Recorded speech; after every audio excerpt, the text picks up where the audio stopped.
אמרתי, לא עם הגב.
היושב-ראש, זה קצת יוצא מצד שני, לא, זה קצת שני, קצת שני.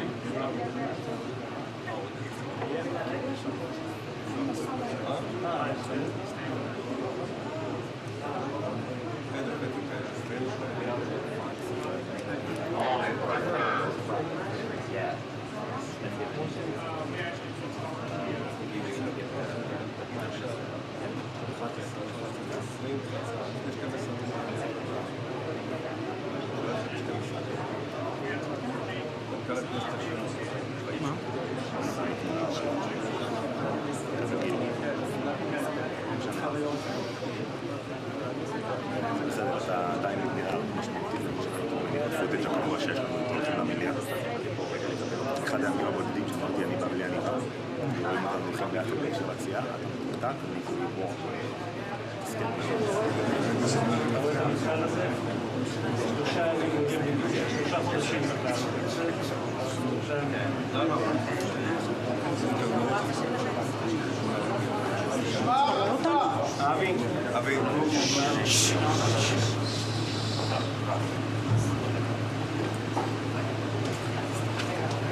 Mr. President, Amir Khan, Speaker of the Knesset, my partner Alon. Welcome to Jerusalem. Welcome to the Knesset. We've been longing for this day. It's a great honor. Thank you. It's our honor and pleasure. Thank you very much. You guys know each other. We know each other. Good partners. Good. Yes, please. This way, Mr. President.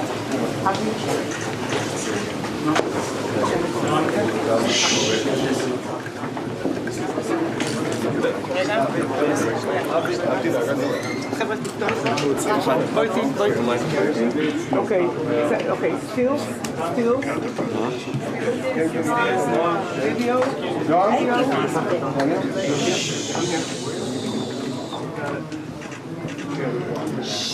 Let's start with one here. Let's look here first.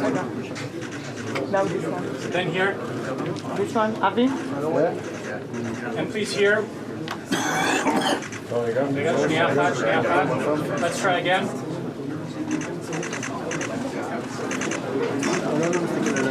Alon. Now here, please, to Avi, everyone. And White House photographer, please. Daniel?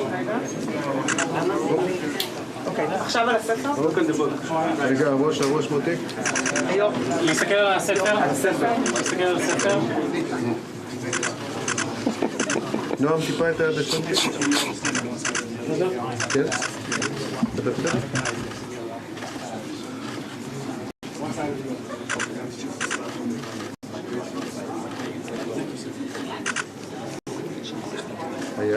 היד. Amen to that. We'll be here and then everyone should call that. Daniel, you okay? I'm perfect. Going to the left leg? Going to the right arm? Yes, sir.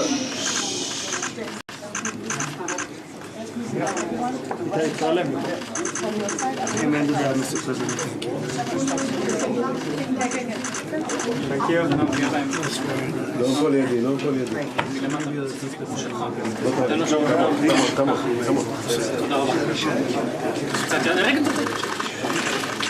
אתה מלחיץ פה את כולם. אל תתערב. Thank you very much.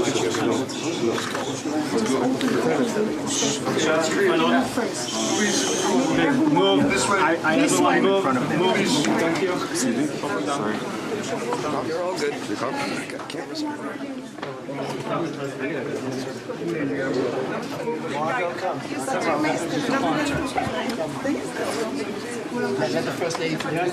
Daniel, White House count.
I met him. Yes, once. You good, man? Had a great song.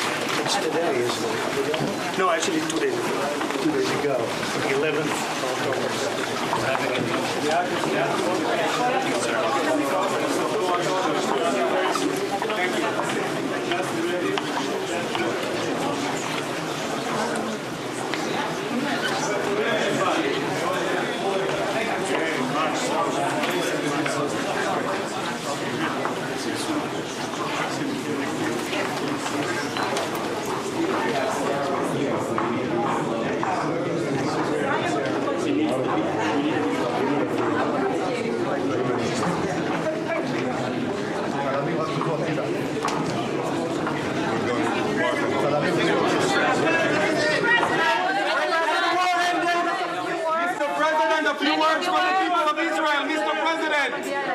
Mr. President, will Israel be able to renew the war if Hamas isn't disarmed?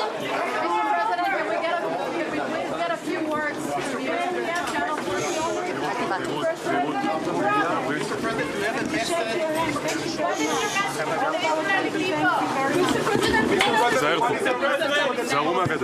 This morning, Mr. President. This is a great day.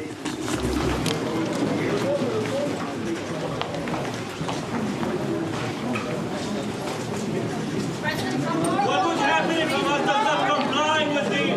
What would happen?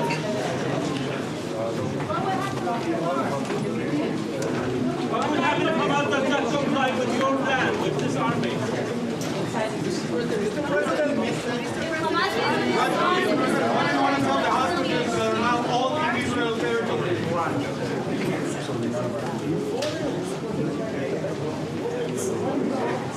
Mr. President, do you have any war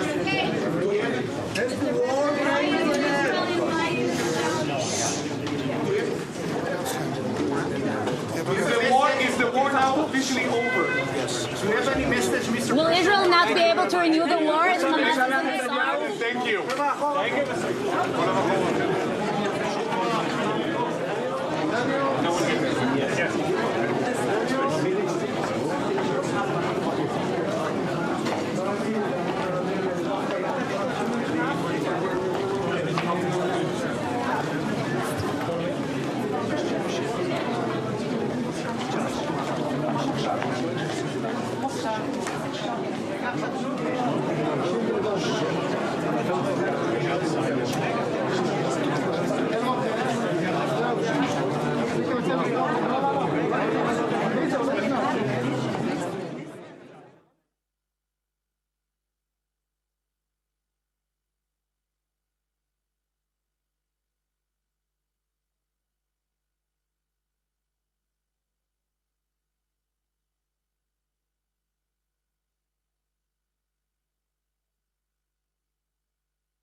דקה פה.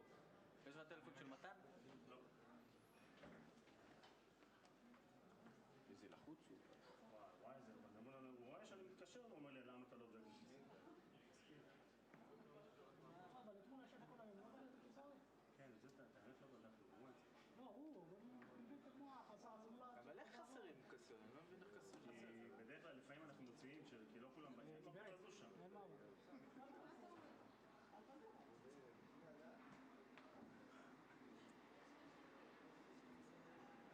הנה הוא בא. יש פה כיסא? או! איך יציב אותו פה?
הכנסת והקהל, אנא תפסו את מקומותיכם.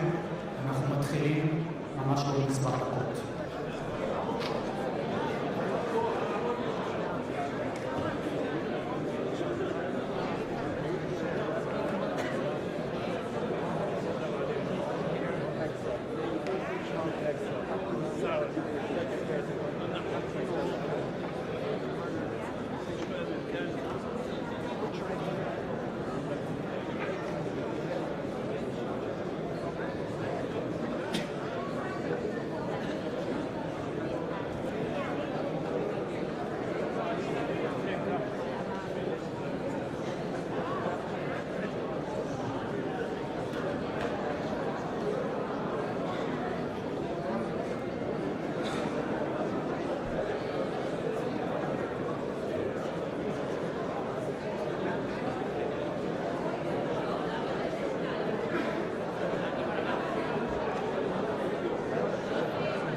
Make sure they have a way.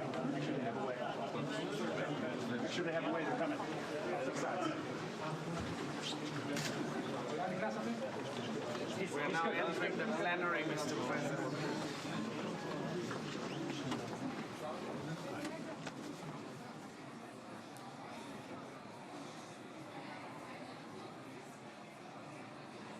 חברי הכנסת והקהל מתבקשים לקום.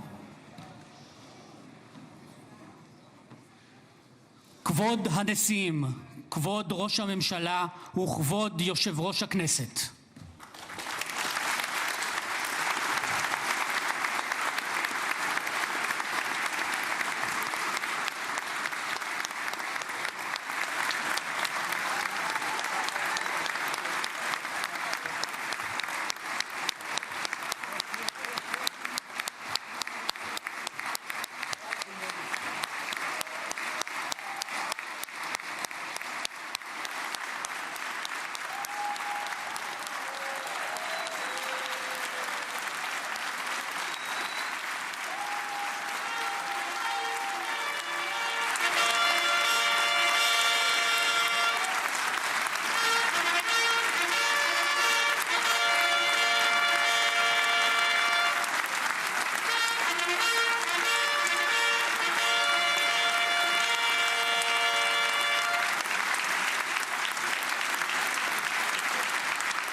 נא לשבת.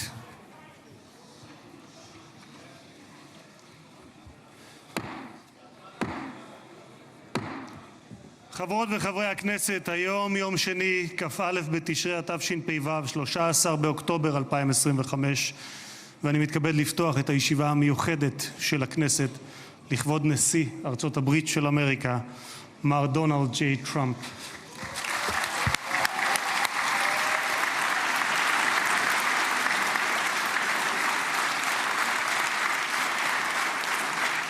חברות וחברי הכנסת, בטרם נתחיל אני מזכיר שישיבה זו היא ישיבה מיוחדת ולכן לא יהיו בה הפרעות. מי שיפריע יוצא מאולם המליאה ולא יורשה לשוב אליה עד תום הישיבה. לא תהיינה אזהרות. בנוסף, ניתן יהיה למחוא כפיים בישיבה זו כפי שכבר ראיתם. כבוד נשיא המדינה יצחק הרצוג ורעייתו מיכל,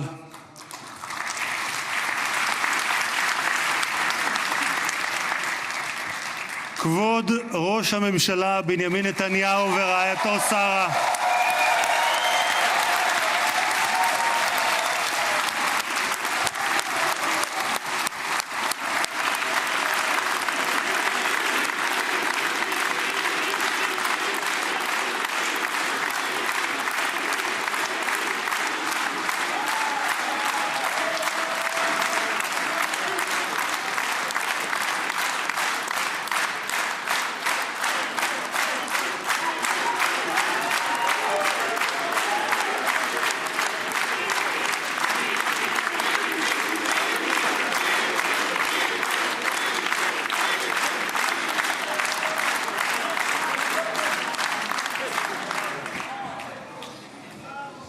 ראש האופוזיציה יאיר לפיד ורעייתו ליהי, שרים וחברי הכנסת, special recognition to Minister Ron Dermer, who led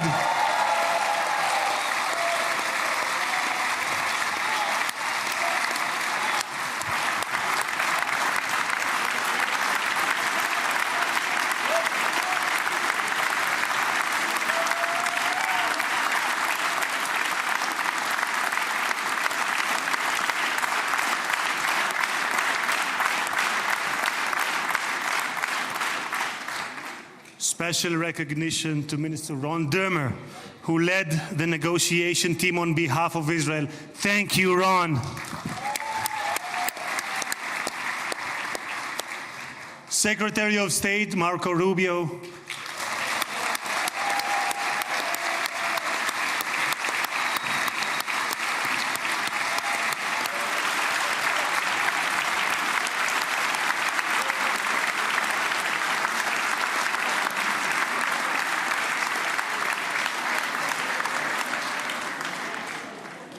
Secretary of War Pete Hegseth,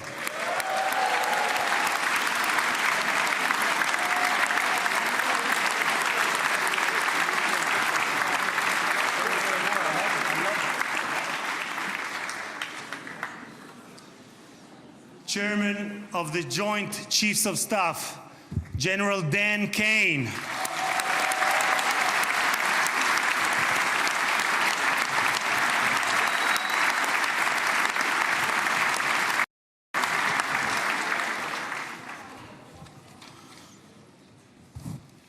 two key players, President Trump's special envoy Steve Witkoff, who is here with his partner Lauren,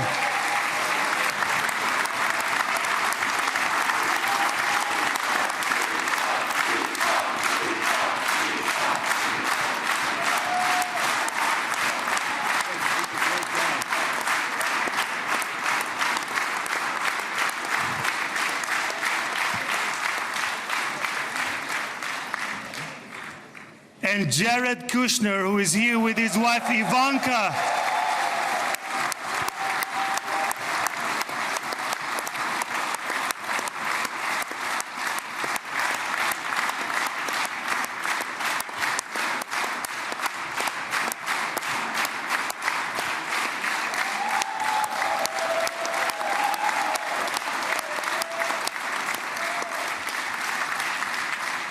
And thank you guys for everything that you have done to bring about this day. Ambassador of the United States to Israel, my dear friend and my absolute favorite rock star, Mike Huckabee.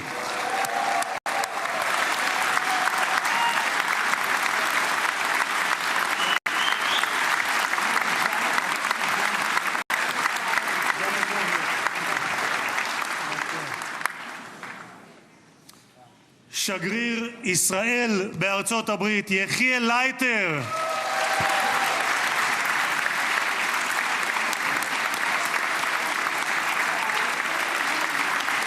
תודה. שגרירים וראשי משלחות זרות, ראש עיריית ירושלים, משה ליאון ורעייתו סתווית, סגל א' של המדינה, ראשי גופי הביטחון, אלה שנמצאים איתנו ואלה שבשטח, הרמטכ"ל רב אלוף אייל זמיר,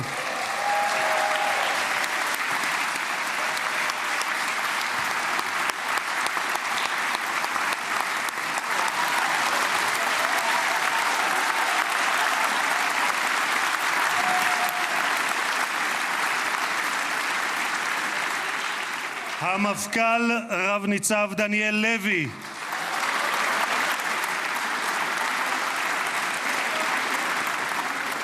נציב שירות בתי הסוהר רב גונדר קובי יעקבי, הוא נמצא בשטח, הוא מאלה שנמצאים בשטח, נציב הכבאות וההצלה רב תפסר אייל כספי, ראש המוסד דוד ברנע,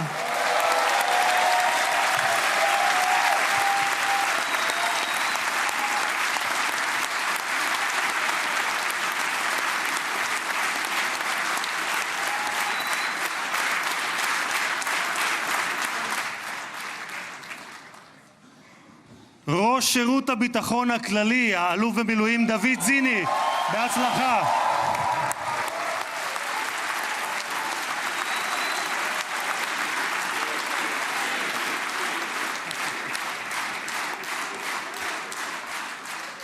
ראש מנהלת החטופים גל הירש.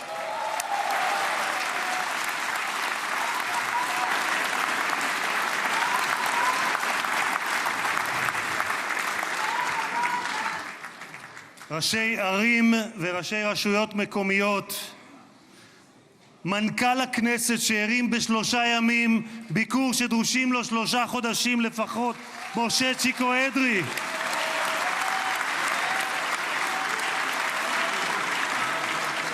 מזכיר הכנסת עורך הדין דן מרזוק,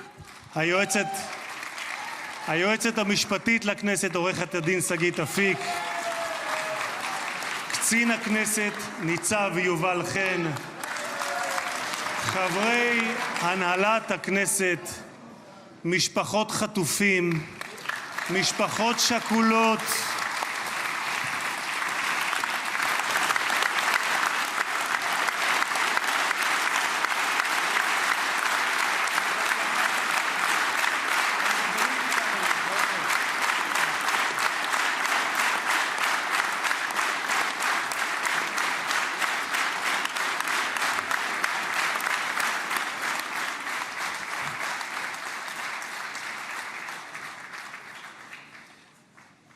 סגל א' של המדינה, מכובדים מהארץ ומהעולם, ואני פותר בזאת את הדוברים הבאים מאזכור כל המכובדים. קהל יקר, אזרחי ישראל, יש לי הכבוד המיוחד לברך יחד איתכם את החבר הטוב ביותר שהיה אי פעם למדינת ישראל בבית הלבן. ברוך הבא לישראל, ברוך הבא לירושלים, ברוך הבא לכנסת, הנשיא דונלד ג'יי טראמפ.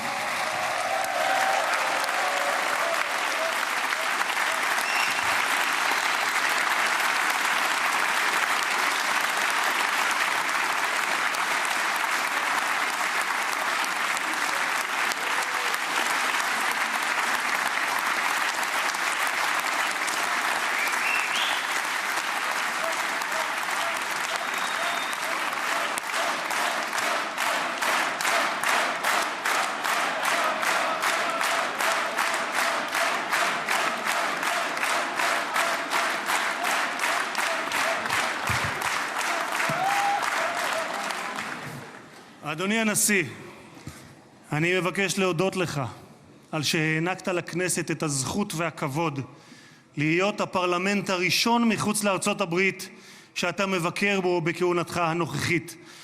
במסורת היהודית נהוג לברך ברגעים ייחודיים שכאלה, ברוך שנתן מכבודו לבשר ודם. תודה לך, הנשיא טראמפ.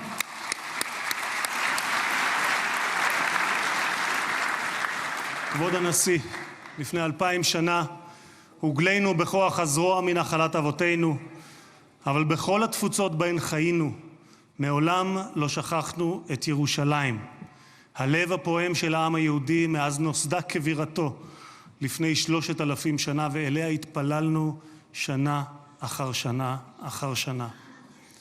ולפני 7 שנים היית אתה, הנשיא טראמפ, שבשם ארצות הברית של אמריקה הכרת בריבונות הישראלית על ירושלים.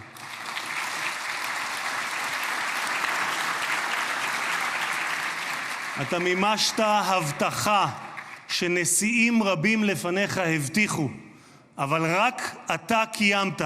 העברת את השגרירות האמריקאית לירושלים השלמה והמאוחדת. תודה לך, הנשיא טראמפ.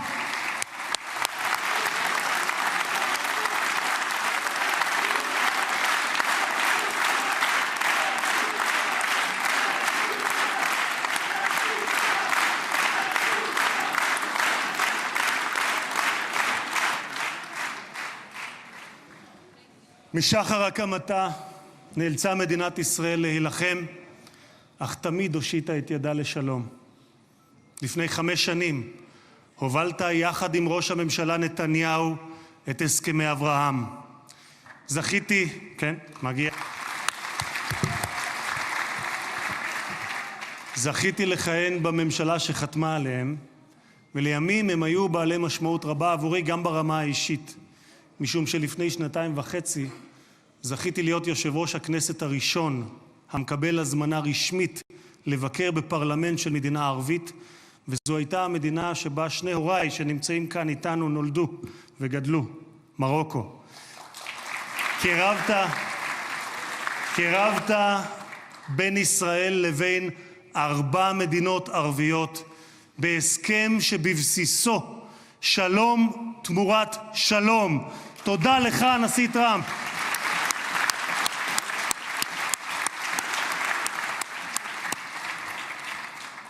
הרבה לפני כהונתך הראשונה, כבר ב-2011, זיהית את הסכנה שבאיראן גרעינית וכתבת, ואני אומר זאת בשפת המקור ברשותכם. Iran's quest of nuclear weapons is a major threat to our nation's national security interests. We can't allow Iran to go nuclear. איום על ארצות הברית משמעו איום על העולם החופשי כולו.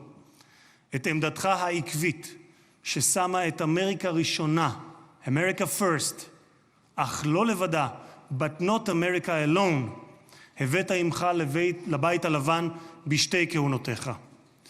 לפני 4 חודשים, לאחר שראש הממשלה נתניהו פתח במבצע עם כלביא, הורית על המבצע פטיש חצות, Midnight Hammer, פעולה אמיצה שלא הייתה כמותה עד שאתה הגעת.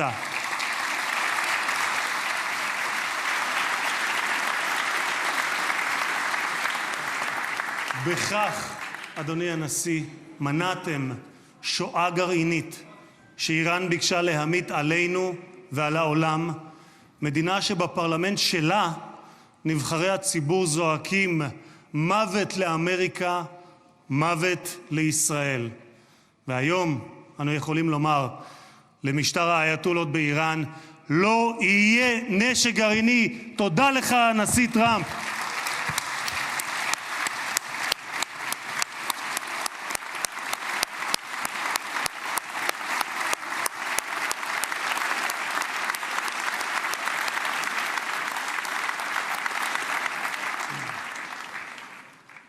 כבוד הנשיא, היום העם היהודי מציין את סיום חג הסוכות, ומחר נציין את שמחת תורה. בשמחת תורה לפני 2 לא שמחנו.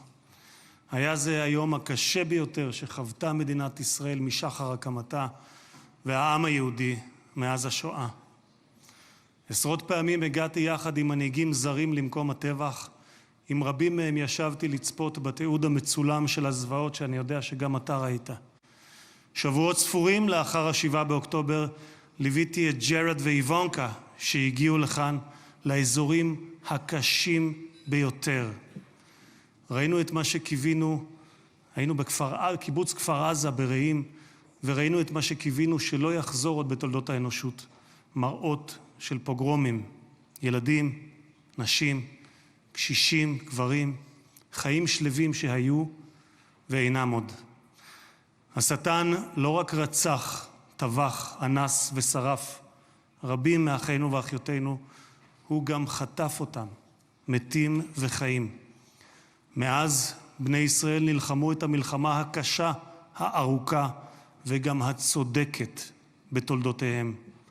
הפצע הזה של אחינו החטופים בשבי נותר פתוח ושותת דם מאז 7 באוקטובר, כאשר כל עם ישראל כאב את כאב החטופים ובני משפחותיהם, התלויים בין תקווה לייאוש, בין חיים למוות, עד הבוקר הזה.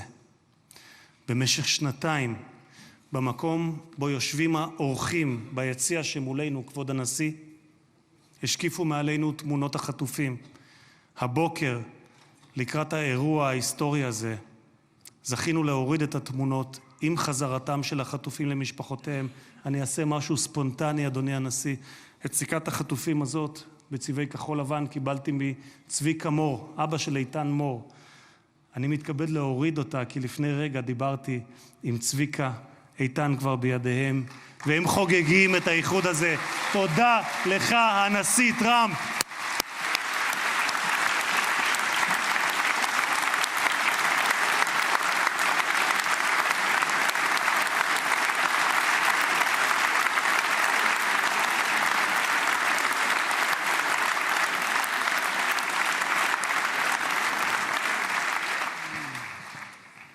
Mr. President, you stand before the people of Israel not as another American president, but as a giant of Jewish history, one for whom we must look back 2.5 millennia into the mists of time to find a parallel, Cyrus the Great. You, President Donald J. Trump, are a colossus who will be enshrined in the pantheon of history. Thousands of years from now, Mr. President, the Jewish people will remember you. We are a nation that remembers. Far from being a local struggle, what we are witnessing is a global struggle, a global battle between the forces of extremism, radicalism, and fundamentalism, and those of freedom, liberty, and democracy. What the world needs now is not appeasers who feed the crocodile in the hope that they will be eaten last, like the kind we have seen recently at the UN General Assembly. And by the way, President Trump, your team has checked the teleprompter. It is working beautifully.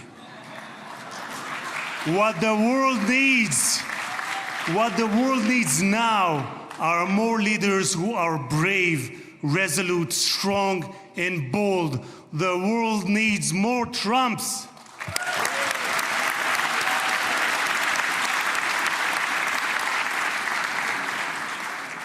Mr. President, with your permission, I would like to take this moment to address Prime Minister Netanyahu.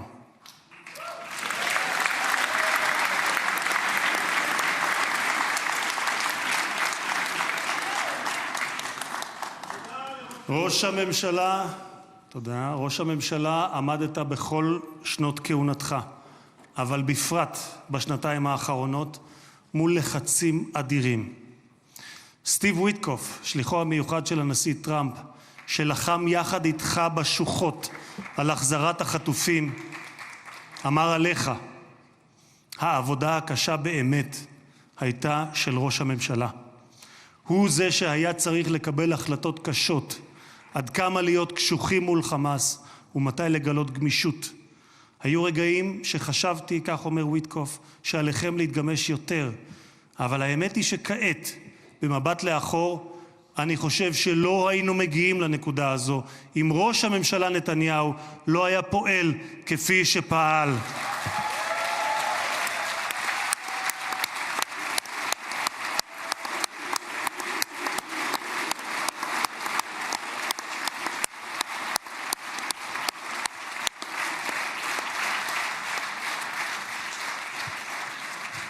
גם הנשיא שלי, ממשיך וויטקוף, גם הנשיא שלי, אתה אדוני, הנשיא טראמפ, מאמין בכך. הוא מאמין שראש הממשלה נתניהו קיבל החלטות קשות מאוד, והיו אנשים פחות אמיצים שלא היו מקבלים החלטות כאלה. והנה אנחנו כאן היום, משום שלחמאס לא הייתה ברירה, כך אומר וויטקוף. הם נאלצו להגיע להסכם הזה. הלחץ היה עצום ולכם יש צבא גדול. התקדמתם משמעותית בשטח, וזה מה שהוביל להסכם הזה. כך אומר השליח וויטקוף. אדוני ראש הממשלה, אתמול בדרכו לישראל אמר הנשיא טראמפ שאתה הוא האיש הנכון בזמן הנכון. ואני גאה לומר כאן לעיני העולם שבזכותך הגענו להישגים הרבים שאליהם הגענו. תודה לך, ראש הממשלה.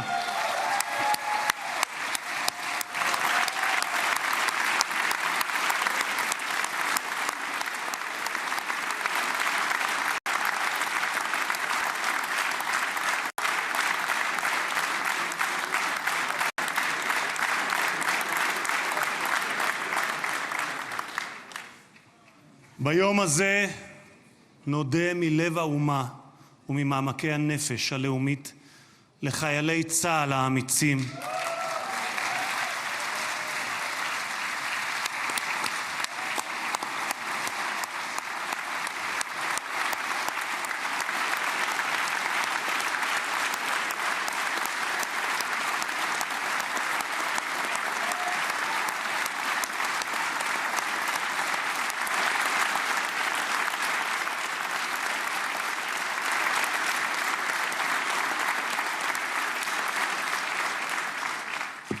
נודה לחיילי צה"ל האמיצים שהסתערו קדימה כאריות וסיכנו את חייהם כדי להגן על מדינת ישראל. רבים מהם נפלו והקריבו את חייהם למען המדינה שמרכינה את ראשה בפניהם ובפני משפחותיהם השכולות. דמם לא נשפך לשווא, כי בגבורתם ובהקרבתם הם הביאו לרגע הנשגב הזה, ושמותיהם ייוותרו חקוקים לעד בלב האומה.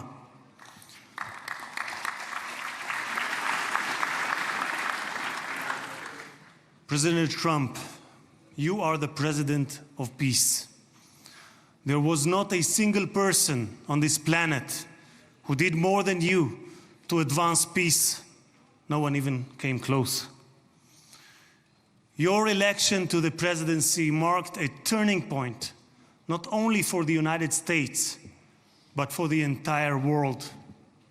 Through your strength of character and unwavering resolve, you brought an end to bloody conflicts in no fewer than 8 regions across the globe. In less than 9 months, you became one of the most consequential presidents in history. You saved countless lives that would have been lost without your leadership. And as our sages teach, whoever saves one life, it is as though he has saved an entire world. You have proven that true peace is achieved through strength, and that only those who are prepared to use force in the present can prevent the need to use it in the future. Mr.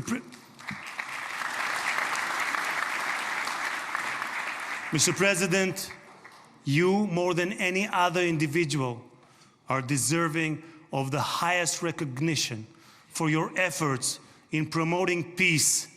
Therefore, I hereby announce that together with our good friend, Speaker of the House, Mike Johnson, we will rally speakers and presidents of parliaments from around the world to submit your candidacy for the Nobel Prize, Peace Prize next year. There is no one more deserving than you, President Trump. No one.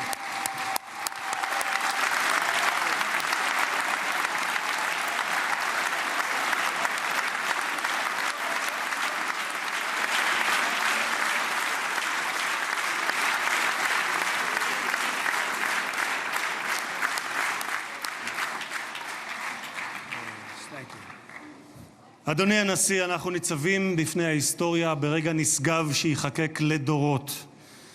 זה יום מאוד מרגש לאזרחי ישראל, יום שכולנו ייחלנו לו. בספר ירמיהו משיב השם לרחל המבכה את בניה. מנעי קולך מבכי ועינייך מדמעה, כי יש שכר לפעולתך, נאום אדוני, ושבו מארץ אויב. ויש תקווה לאחריתך, נאום אדוני, ושבו בנים לגבולם.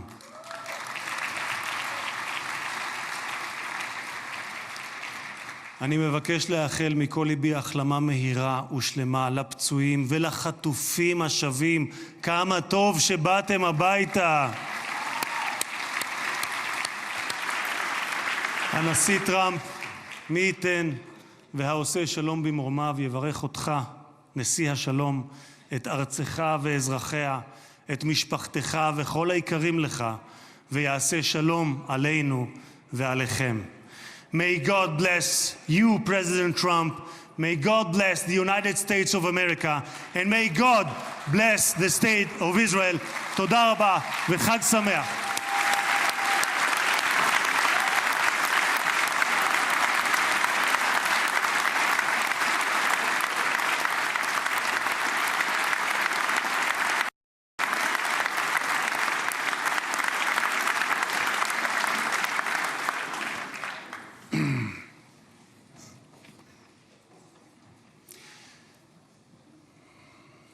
אני מתכבד להזמין כעת את ראש הממשלה, חבר הכנסת בנימין נתניהו, לשאת דברים.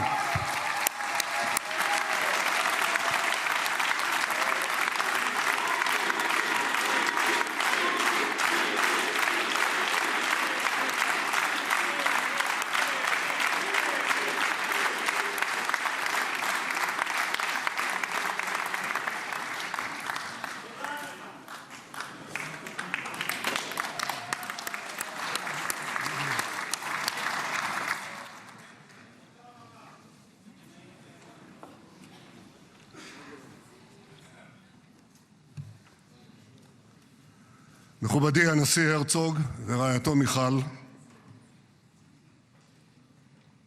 מכובדיי הרבים,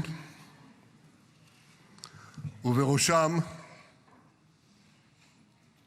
ידידנו הגדול, נשיא ארצות הברית, הנשיא דונלד ג'יי טראמפ.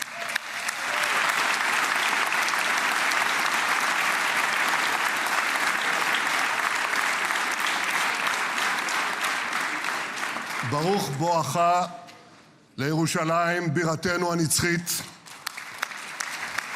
ברוך בואך לישראל ביום המרגש הזה שיחקק בתולדות עמנו. וגם אתה, הנשיא, תחקק בתולדות עמנו, כי כבר נחקקת בתולדות האנושות.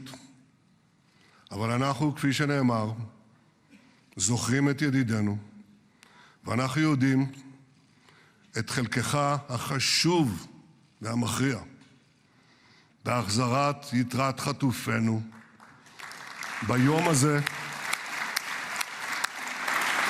שהתבשרנו עכשיו, רק לפני שעה קלה, שכל חטופינו החיים שבו אלינו. איזו התרגשות.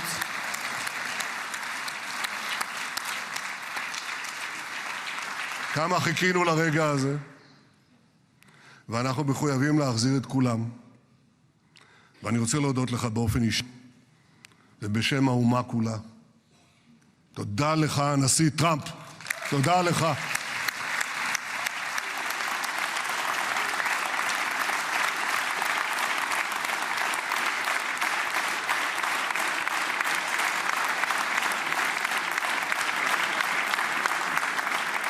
Now, I know that the teleprompters are working well, though I'm not using them. But I'm not sure about the translation. So I'll say words in English. President Trump, the Knesset welcomes you and your distinguished delegation to Jerusalem, our eternal capital. This is your first visit to Israel since you recognize Jerusalem as our capital and moved the embassy here. Thank you, President Trump, for that.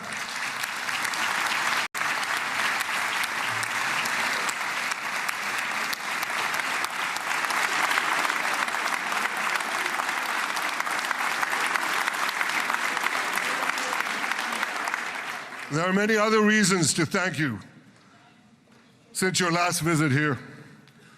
Thank you for recognizing Israeli sovereignty over the Golan Heights.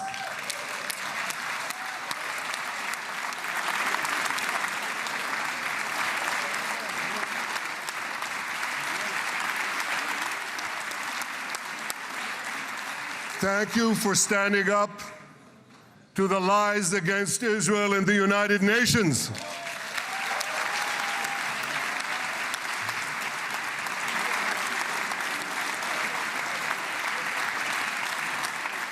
Thank you for recognizing in your 2020 peace plan our rights in Judea and Samaria, the ancestral homeland of the Jewish people.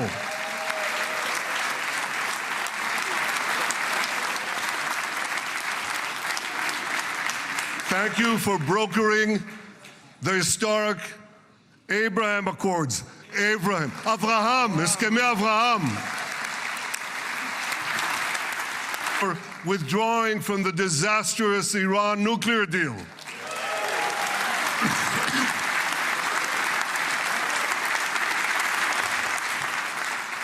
Thank you for supporting Operation Rising Lion and for your bold decision to launch Operation Midnight Hammer. Boy, is that, you gotta hear this.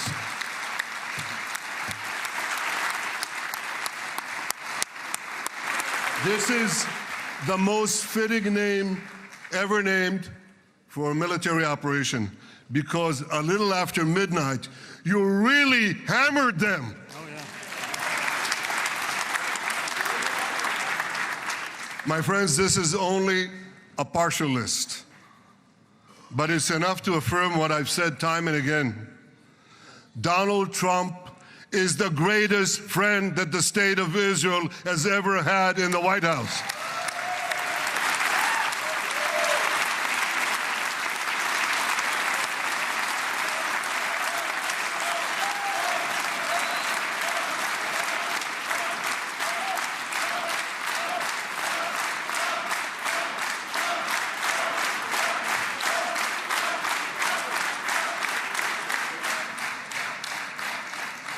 No American president has ever done more for Israel. And as I said in Washington, it ain't even close. It's really not a match. Mr. President, today we welcome you here to thank you for your pivotal leadership in putting forward a proposal that got the backing of almost the entire world. A proposal that brings all our hostages home.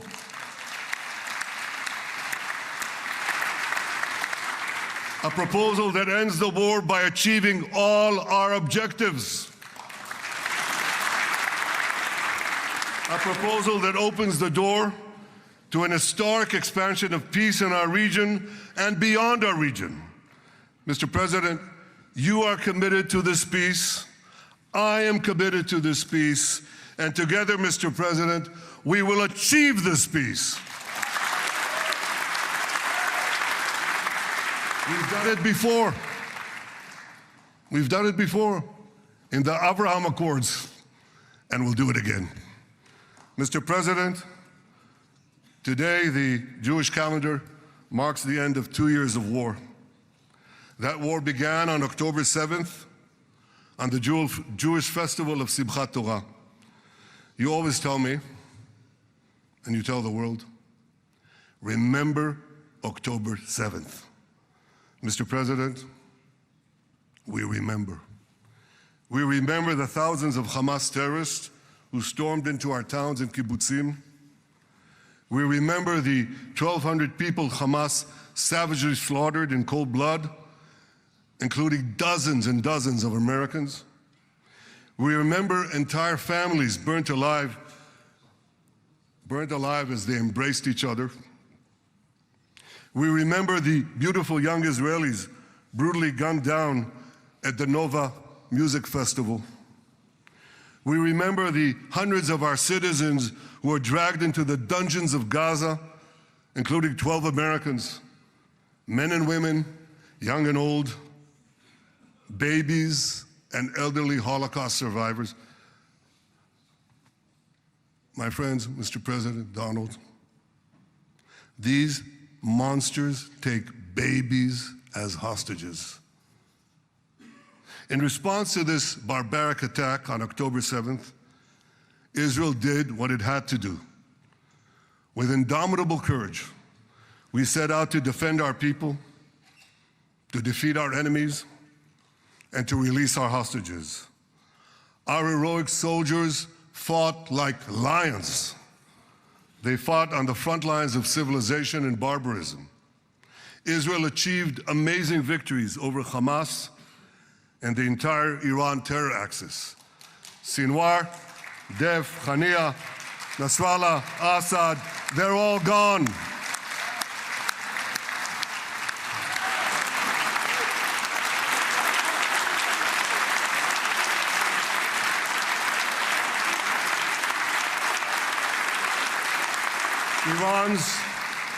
Iran's nuclear weapons and ballistic missile program, with your enormous help, Mr. President, rolled back. Half the Houthi leadership wiped out. But the price of this victory, the price of these victories, has been heavy. Nearly 2,000 of Israel's finest were lost, nearly half in battle. They left behind parents, spouses, siblings, and children. Their love and laughter, their promise and potential were lost forever. To the families of our fallen fighters, many of them are here, I say, I know the depth of your pain. I know the inconsolable grief. that will accompany you for the rest of your lives. The State of Israel bows its head in eternal gratitude to our fallen heroes. Because of these heroes, our nation will survive. Because of these heroes, our nations will thrive. And because of these heroes, our nation will have peace. Mr. President, thousands of our brave soldiers were also wounded, suffering terrible blows to body and soul. Brave soldiers like Ari Spitz. Ari is an American. Ari is an American Israeli who was injured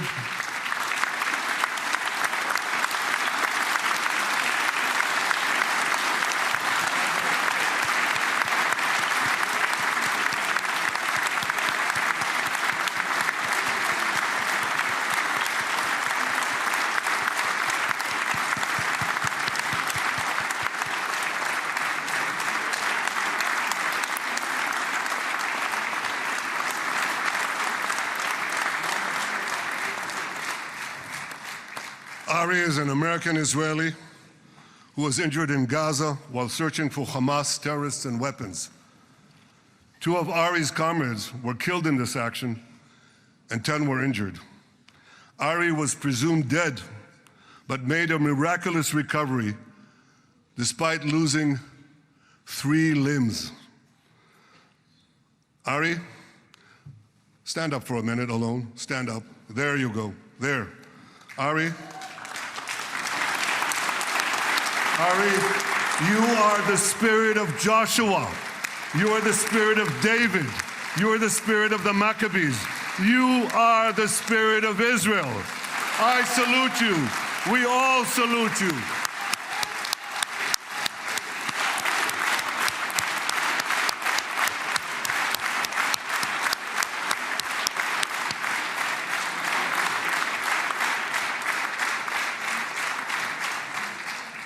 Sabine Tassa of Kibbutz Netiv HaAsara is watching us today from the Israeli consulate in Los Angeles. Sabine lost her husband and her oldest son on October 7th. She is the mother of 3 other boys. 2 of them, Kohen and Shai, witnessed their father jump on a Hamas grenade to save his 2 sons. We all saw the film of those 2 boys crying out in pain, "Father is dead. Why? Why did God save me?"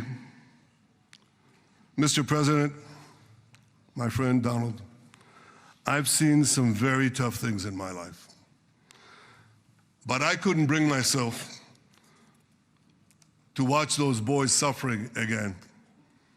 So I didn't see this film except once. Yet Sabine, their mother, has had the strength and fortitude to show this film across the world. And my wife Sarah and I asked her, "Sabine, how do you do it? Why do you do it?" And she answered, "I do it to show the entire world the monsters Israel is fighting and the justice of our cause." This is what she's doing once again in Los Angeles. Sabine, you can hear me now, so I want to tell you on behalf of all of us, you embody the spirit of our biblical heroines, Deborah, Ruth, and Esther. You too are the spirit of Israel, and we all salute you.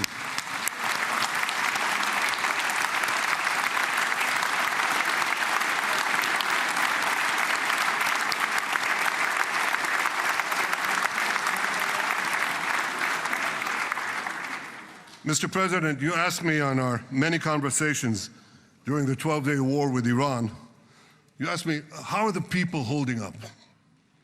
And I said to you, our people are strong. Israelis are a nation of lions.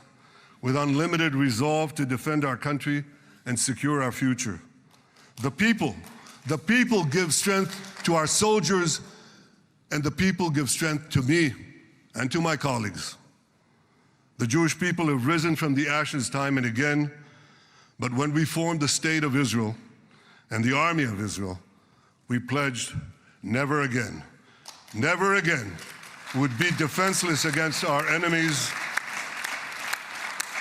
And that resolute strength not only assures our survival, it assures our future, it assures peace.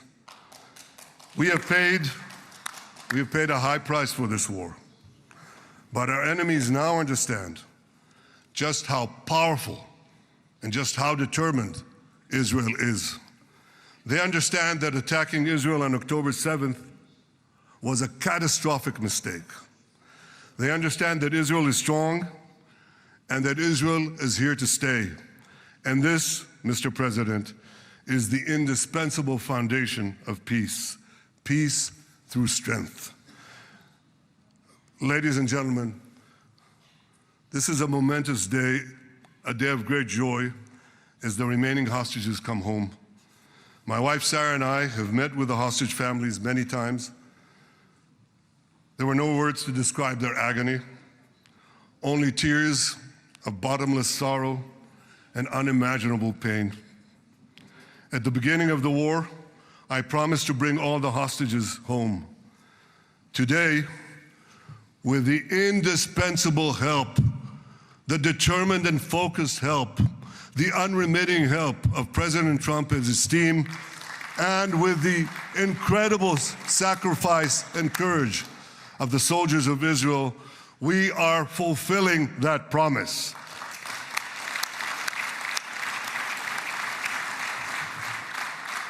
It has been a long journey to get here.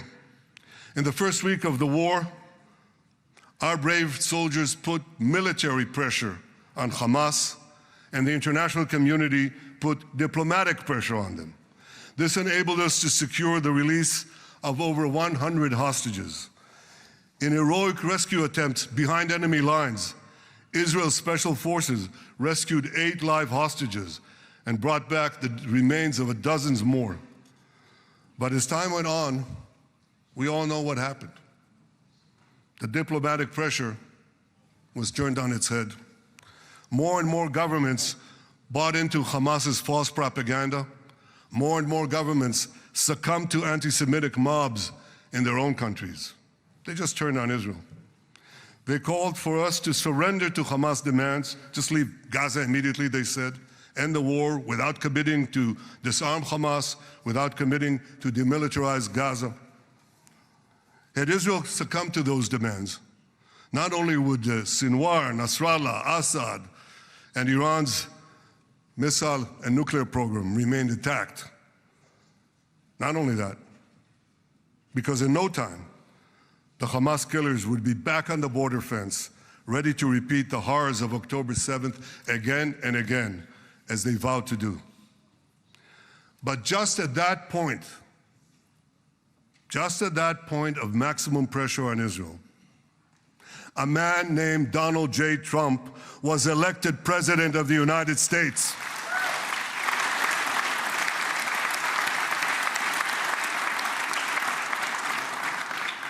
And ladies and gentlemen, overnight,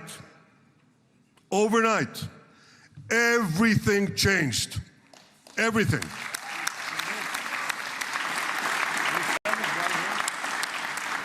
Mr. President, thanks to your unequivocal backing of Israel, we secured a second hostage deal within weeks of your election. And in the months that followed, we worked closely together to forge a path to bring the remaining hostages home and end the war. End the war in a way that ensures the disarming of Hamas, the demilitarization of Gaza, and that Gaza would never again pose a threat to Israel. 2 months ago, you fully backed my decision to send the IDF into the last Hamas stronghold in Gaza City. You shared my view that this military pressure would help free the hostages. And despite all the criticism, all the naysayers, we were right. Hamas caved in. And 2 weeks ago, you succeeded in doing something miraculous. You succeeded in doing something that no one believed was possible. You brought most of the Arab world, you brought most of the world behind your proposal to free the hostages and end the war. I want to thank Steve Witkoff, Jared Kushner, and Ron Dermer for their great contribution to this effort.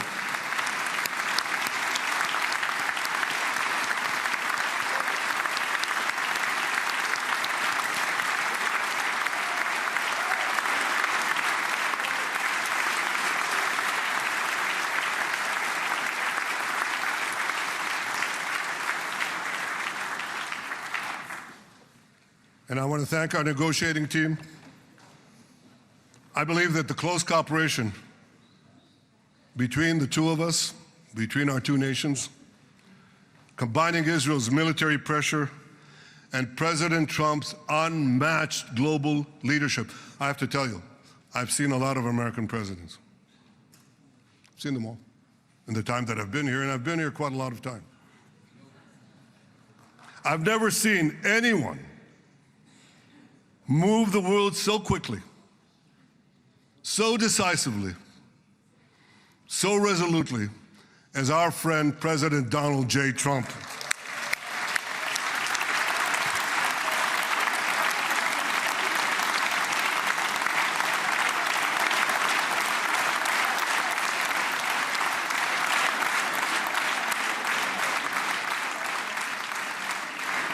With our military pressure and President Trump's global leadership, we achieved this historic moment.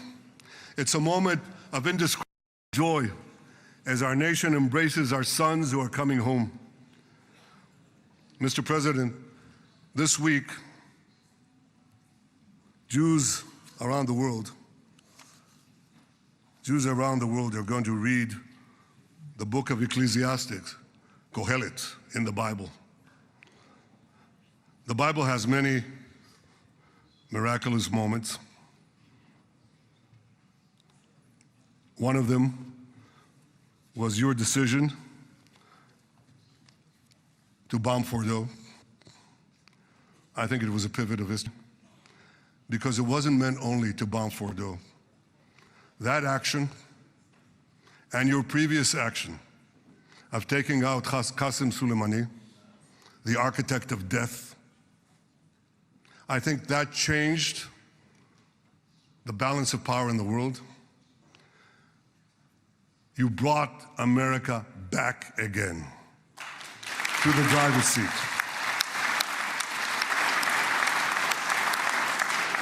Now, I said that we're going to read this week the book of Ecclesiastes. It's not a book of action. It's a book of meditations, of thought, a perspective on life and on death. And in this book, we read the immortal words of King Solomon. To everything there is a season, and a time for every matter under heaven. Et milchama ve'et shalom. A time for peace and a time for war. The last 2 years have been a time of war. The coming years will hopefully be a time for peace.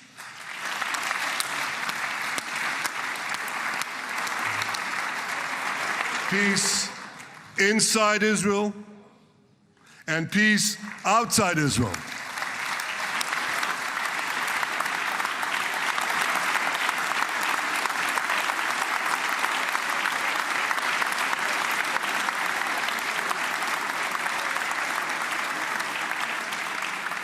I look forward to continuing marching with you on the path we paved together with the Abraham Accords. Under your leadership, we can forge new peace treaties with Arab countries in the region and Muslim countries beyond the region. Abraham's children will work together to build a better future, a future that will unite civilization against barbarism, light against darkness, and hope against despair. And my friends, I believe that with President Trump's leadership, this will happen a lot faster than people think.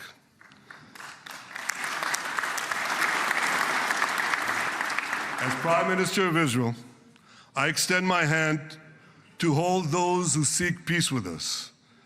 No one wants peace more than the people of Israel. Israel will always remain vigilant in defending itself, and Israel will always remain full of hope. Hope is our national anthem. Hope is our creed. Hope is our strength. It is time, my friends, to realize that hope and expand the circle of peace. Mr. President, thank you for all you have done for us. I have submitted your nomination to be the first non-Israeli recipient of the Israel Prize, Israel's highest award. As to that other prize, just a question of time, you'll get it. But I want you to get the Israel Prize, our highest award, to our greatest friend.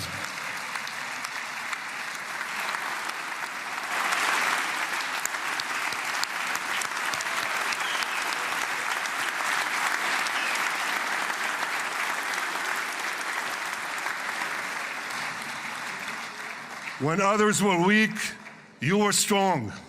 When others were fearful, you were bold. When others abandoned us, you stood by our side. On behalf of the government and people of Israel, I thank you for your extraordinary friendship. Thank you for helping bring our hostages home. Thank you for supporting Israel's march to victory. Thank you for paving a path to peace.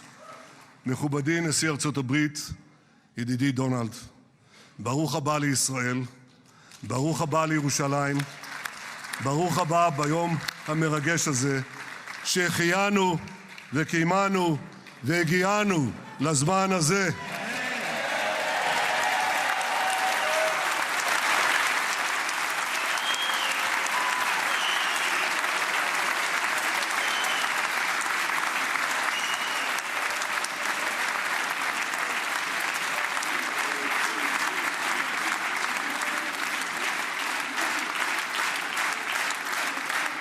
May God bless you and your family, Mr. President.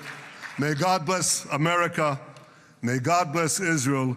And may God bless the covenant between our two promised lands. Thank you, Mr. President.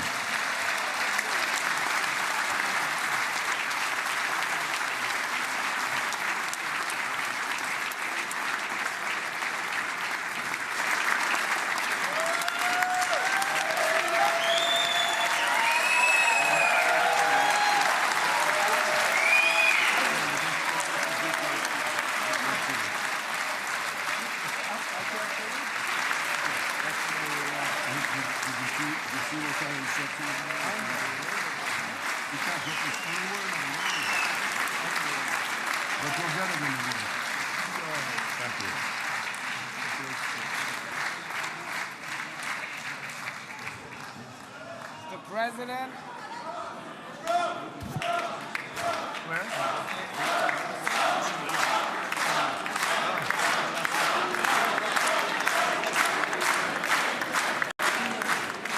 Come on up, opposition. Come on, opposition. Yeah. Okay.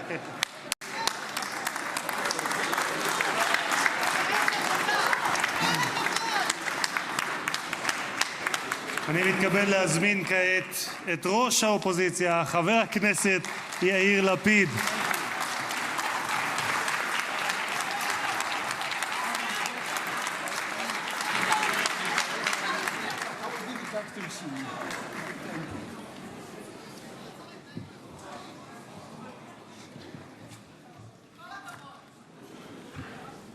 Mr. Speaker, members of Knesset, ministers, President Herzog, Prime Minister Netanyahu, distinguished guests, Your Excellency, President Trump.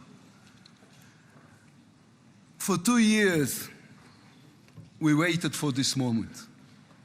2 years of sleepless nights, 2 years without air in our lungs.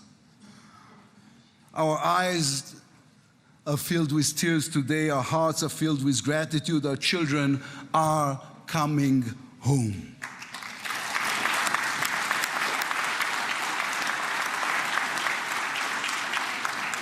In the Babylonian Talmud, a sacred book of the Jewish people, it is written, whoever destroys one life, it is as though he destroyed an entire world, and whoever saves one life, it is though as he has saved an entire world. Mr. President, you have saved the lives of our hostages.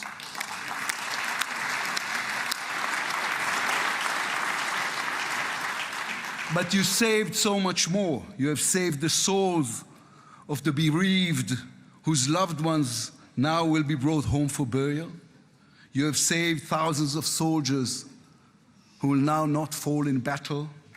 And you have saved millions from the horrors of war. You have saved more than one life, and each life is an entire world. This is a historic moment, and a reminder that history is shaped by people. It is shaped by those who know the past, but have the vision to change the future. When you were elected, you declared that you would be the president of peace. You have kept your word. The fact that you were not awarded the Nobel Peace Prize is a grave mistake by the committee. But they will have no choice, Mr. President. They will have to award it to you next year.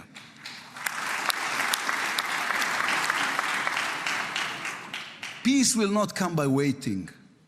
It will come by building, by reaching out, and by daring once again to believe. You, Mr. President, have done the unimaginable. We will be eternally grateful. But we also need to take responsibility.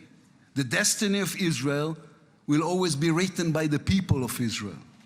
We must now prove ourselves worthy of what has been achieved.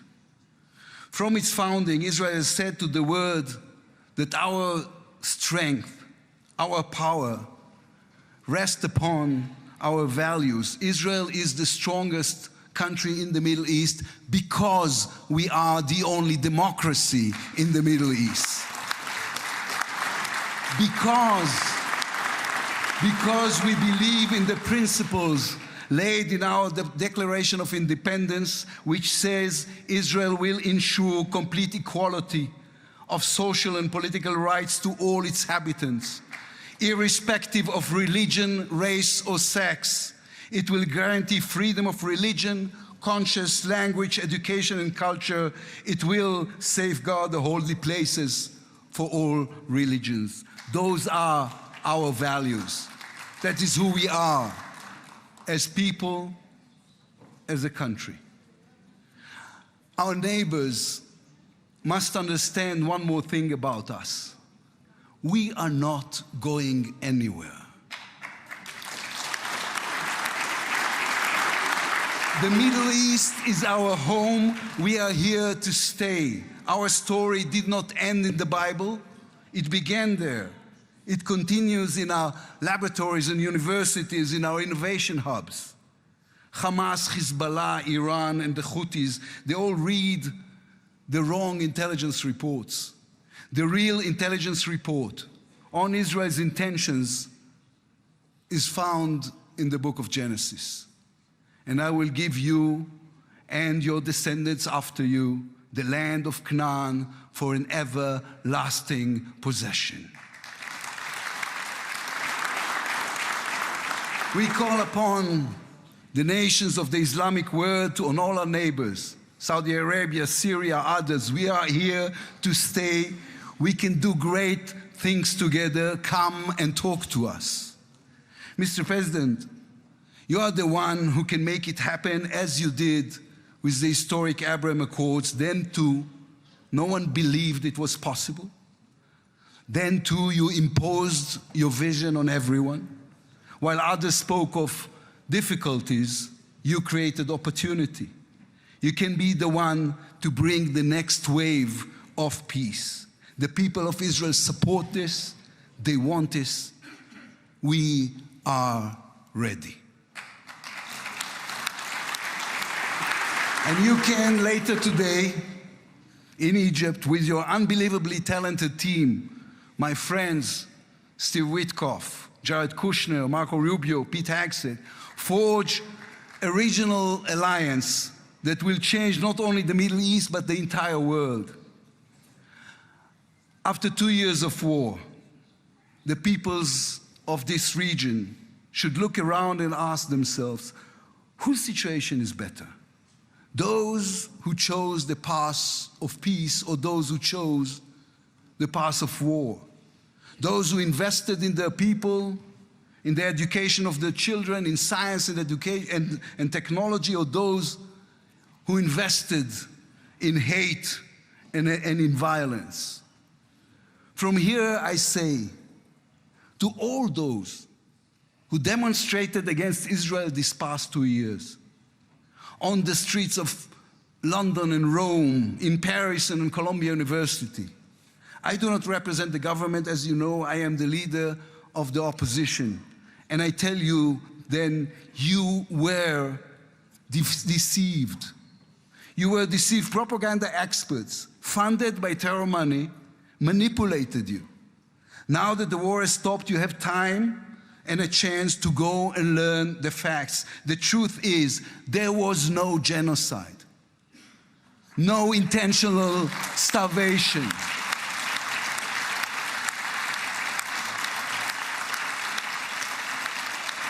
The truth is, there was an army and a country fighting in the most complicated conditions imaginable against terrorists who send their own children to die for a follow-up, who use their own children as human shields.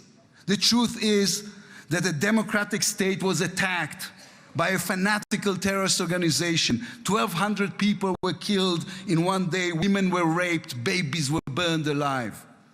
And all the while, they played with your minds, selling you the absurd idea that supporting Islamic terror is somehow a liberal value. There is good and evil in this world. When you stand with Hamas, you stand with evil. When you stand with Hezbollah, you stand with evil. When you stand with the Iranian regime, you stand with evil. When you stand with Israel, you stand on the side of justice.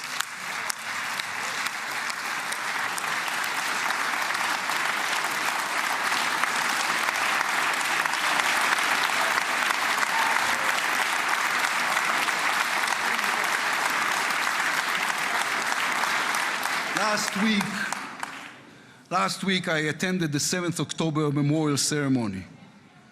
An inspirational woman called Galit Dan spoke on stage. Galit had a daughter, Noya, a 13-year-old girl who was autistic like my daughter. And Noya was full of light. She loved Harry Potter. On that dark day, Noya was sleeping at her grandmother's, Carmela's house in Kibbutz Nir Oz. Carmela was 80 years old. Their bodies, grandmother and granddaughter, were found embraced. They were murdered together. On stage at the ceremony, Galit said a sentence that moved us all. We don't want revenge, she said. We want redemption. Today, the redemption begins. Israel has endured 2 terrible years on the battlefield and in the international arena. But in those 2 years, we also rediscovered our own greatness. We remember how good we can be. Our pilots who took control of the skies over Iran, our industries leading the world in technology, our civil society, which reached out to help every victim of the war. We will move forward toward a different future. Our heroic soldiers who saved us all will fold away their uniforms and rise as teachers and engineers, scientists and innovators, investors and small business owners. We will never be able to repay the debt to those who sacrificed everything these past years, to those who, as President Lincoln said, gave the last full measure of devotion. We can only be worthy of them, worthy of the sacrifice. Mr. President, allow me to speak also to the businessman in you, the deal maker who understands value. If there were one stock in the world I would invest in today, it is the state of Israel. If there were one nation that deserves unrestricted access to GPU chips, to AI and SMR technologies, to American markets, it is the state of Israel. Israel's future is intertwined with our eternal alliance, our strategic and moral covenant with our greatest friends, the United States of America. This war is over. We will always need to stay vigilant, to guard against those who seek our destruction. But the state of Israel is about to reinvent itself.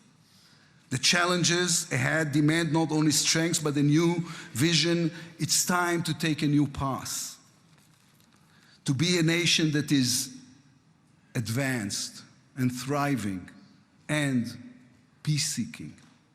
We have waited for this moment, for the end of the war, for the return of the hostages, for the chance to rechannel our grief and loss into the energy needed to rebuild our nation. Thanks to you, Mr. President. Thanks to our soldiers, our lions. Thanks to the millions of great Israeli patriots who filled the streets and the square and never, not for one moment, gave up on the hostages. Thanks to all of them, the strength within us can now rise, succeed, and build for our future and for our children. Thank you very much. God bless the United States of America. Am Israel Chai.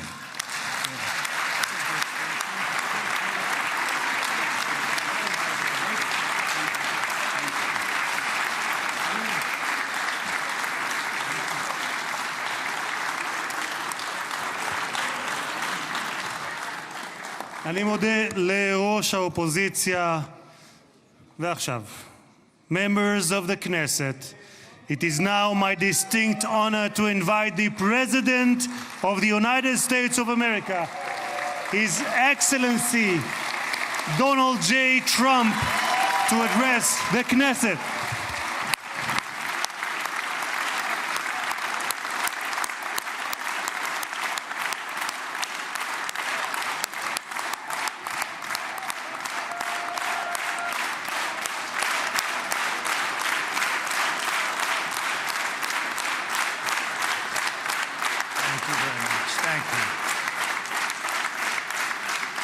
Thank you very much, everybody. It's a great honor. Nice place. Very nice place. Mr. President, Mr. Prime Minister, Mr. Speaker, esteemed members of the Knesset, and cherished citizens of Israel, we gather on a day of profound joy, of soaring hope, of renewed faith, and above all, a day to give our deepest thanks to the Almighty God of Abraham, Isaac, and Jacob.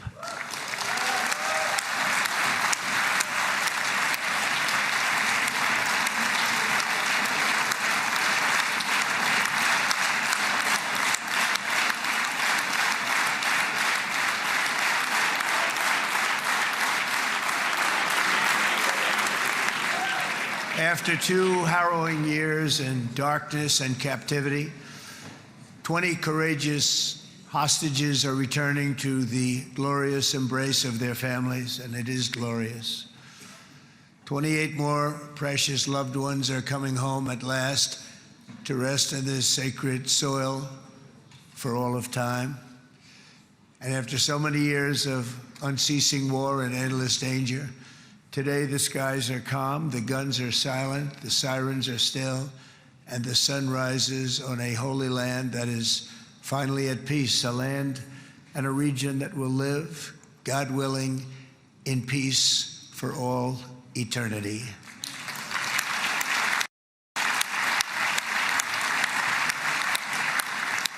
This is not only the end of a war, this is the end of an age of terror and death and the beginning of the age of faith and hope and of God. It's the start of a grand concord and lasting harmony for Israel and all the nations of what will soon be a truly magnificent region. I believe that so strongly. This is the historic dawn of a new Middle East. I want to express my gratitude to a man of exceptional courage and patriotism whose partnership did so much to make this momentous day possible. You know who I'm talking about. There's only one, Prime Minister Benjamin Netanyahu. Bibi, please stand up.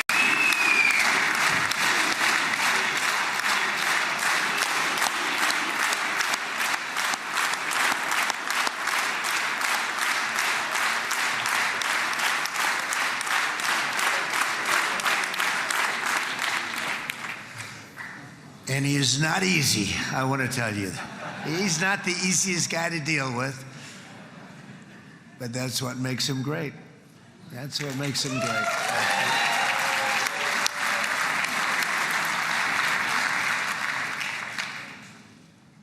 Thank you very much, baby.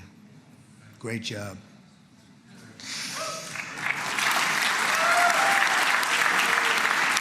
And let me also convey my tremendous appreciation for all of the nations of the Arab and Muslim world that came together to press Hamas to set the hostages free and to send them home. We had a lot of help. We had a lot of help from a lot of people that you wouldn't suspect, and I want to thank them very much for that. It's an incredible triumph for Israel and the world to have all of these nations working together as partners in peace. And it's pretty unusual for you to see that, but it happened in this case. This was a very unusual point in time, a brilliant point in time. Generations from now, this will be remembered as the moment that everything began to change, and change very much for the better. Like the USA right now, it will be the golden age of Israel and the golden age of the Middle East. It's going to work together. I'd like to thank several great American patriots for their invaluable help in getting something done that almost everyone thought was absolutely impossible. We were wasting our time. So many people said, "You're just wasting your time."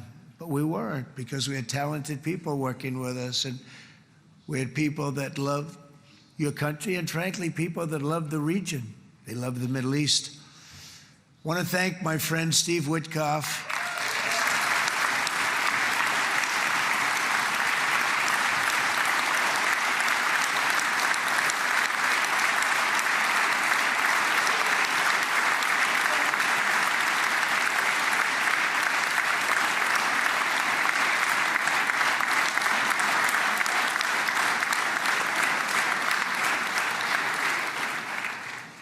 You know, Steve was chosen by me.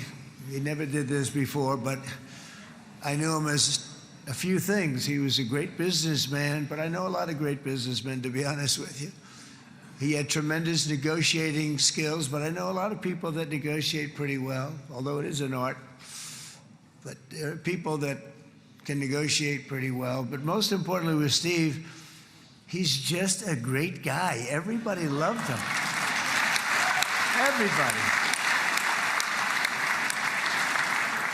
I mean, I know some negotiators that are so good, but you wouldn't have had peace in the Middle East. You would be in World War III right now with some of these guys.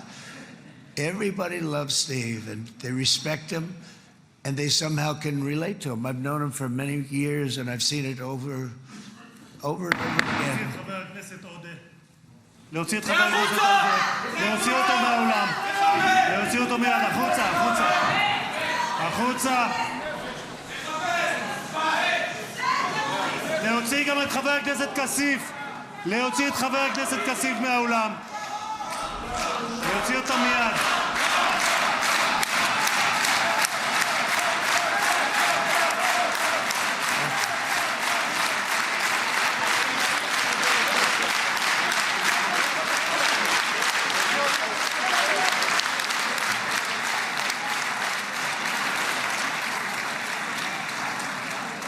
Sorry for that, Mr. President. Thank you. Please.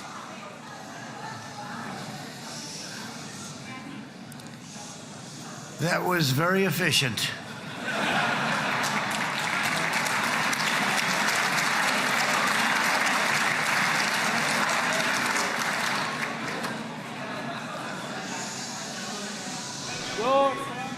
So back to Steve.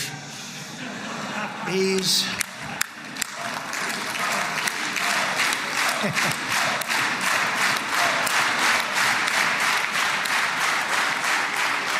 But I tell one story because he was so involved, and then we called in Jared. We need that brain on occasion. We got to get Jared in here. We got to get a certain group of people. But Steve started this all by himself. I call him Henry Kissinger, who doesn't leak.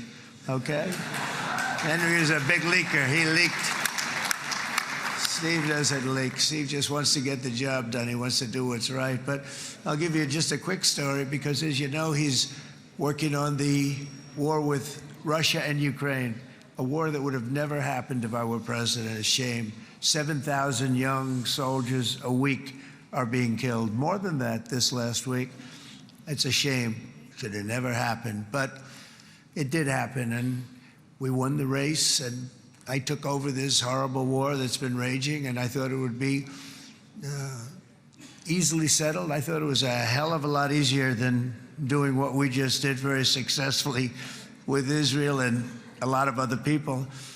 But this came first, and we'll get that one. But I set up a meeting for him to meet with President Putin, thinking it would be a 15 or a 20-minute meeting. Steve had no idea about Russia, had no idea about Putin too much, didn't know too much about politics, wasn't that interested. He was really good at real estate, but he had that quality that I was looking for, and I didn't see it around in too many ways. And I set up the meeting with Putin, and I called. I said, is Steve finished yet? That was about a half an hour into the meeting. No, sir, he's not. He's still inside. This is in Moscow. I said, well, how's he doing? I don't know, sir. He's still inside. I called up an hour later. Let me speak to Steve. Sir, he's still with Putin. He's with President Putin. I said, wow, that's a long meeting, 1 hour. I called up an hour later, he was still with Putin. 3 hours later, he was still with Putin. 4 hours later, he started to get the word that he was going to be coming out soon. And in 5 hours, he came out. I said, what the hell were you talking about for 5 hours? And he says, just a lot of interesting things. We're talking about a lot of interesting things, including what he went in there for, but you can't talk about it for 5. You can talk about it for a certain period of time, and you know what you're getting. But that's a talent. That's a talent where you can do that. Most people I'd send in, number one, they wouldn't be accepted. Number two, if they were, the meeting would last 5 minutes. And that's what happens with Steve. Everybody loves him. They love him on this side. They love him on the other side. And he really is. He's a great negotiator because he's a great guy. So thank you very much, Steve, very much.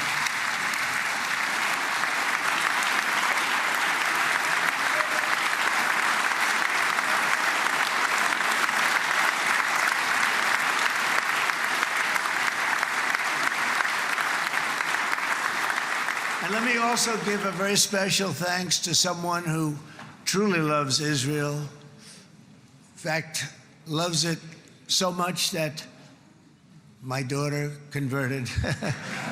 My daughter converted. I didn't know this was going to happen. And Ivanka's here.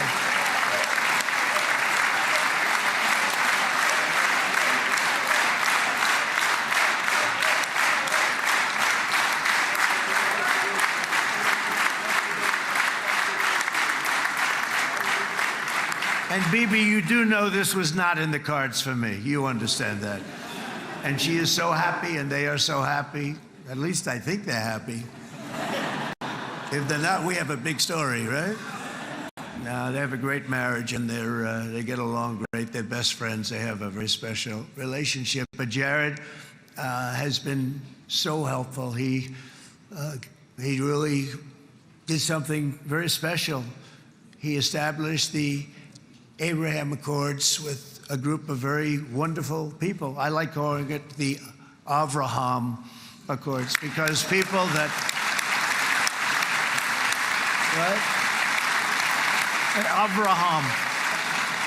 It's so cool. It's so much sort of nicer, you know, the Abraham versus the Avraham.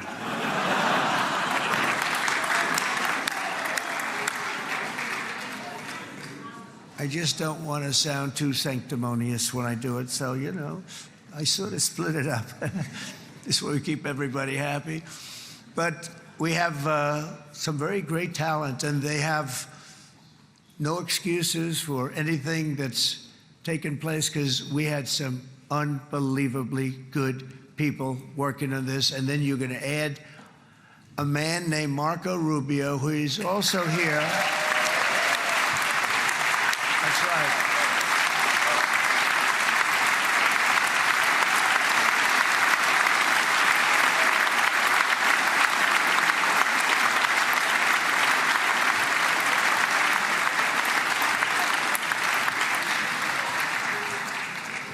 And I have a prediction that Marco will go down, I mean this, as the greatest Secretary of State in the history of the United States. I believe that.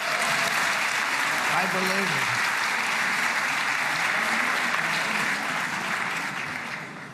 it. And he and I, you know, we really fought it out. You remember, he was tough. He was nasty. Who the hell thought this was going to happen, Marco, right? And now I'm saying he's going to go down as the greatest. He will. He was always smart and sharp, and people respect him. And then we have somebody who's young, but an unbelievable leader. I saw it a long time ago, and he's turned out to be even better than we thought. Right, Susie? I think even better. And that's Pete Hegseth, who is our Secretary of War, formerly Secretary of Defense.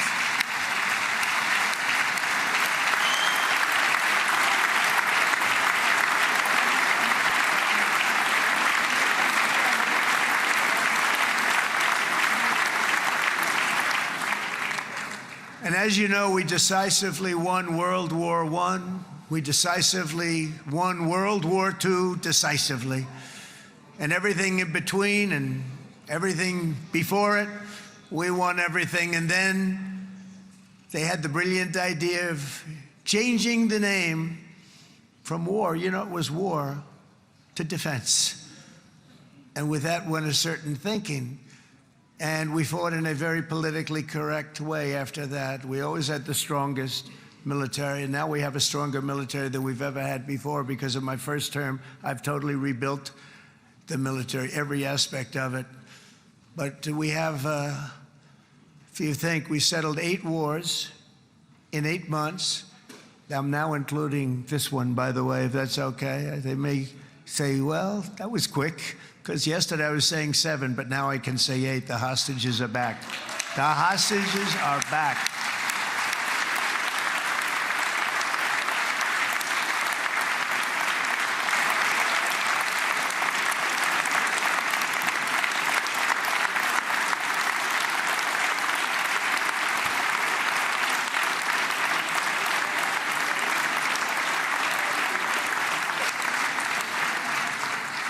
It is a good feeling. Isn't that nice to say? You know, I just said the hostage. First time I said the hostages are back. It feels so good to say it.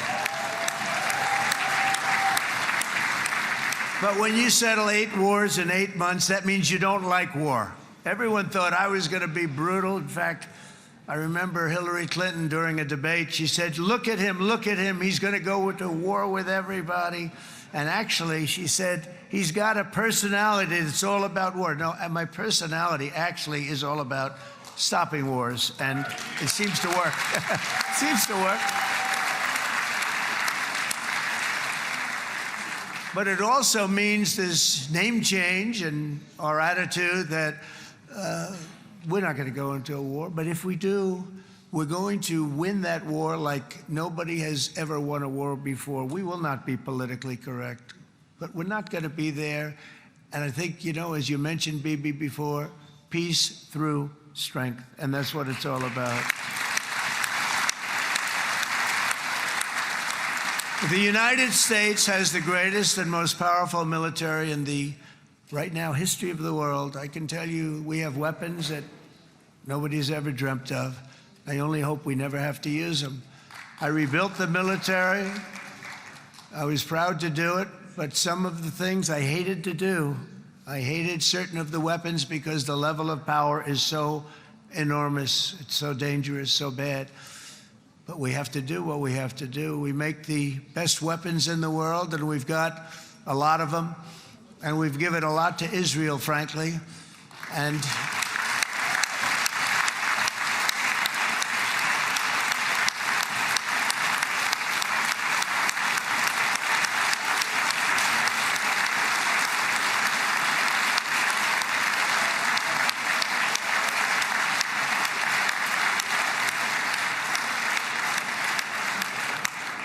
I mean, Bibi would call me so many times, can you get me this weapon, that weapon, that weapon? Some of them I never heard of, Bibi, and I made them.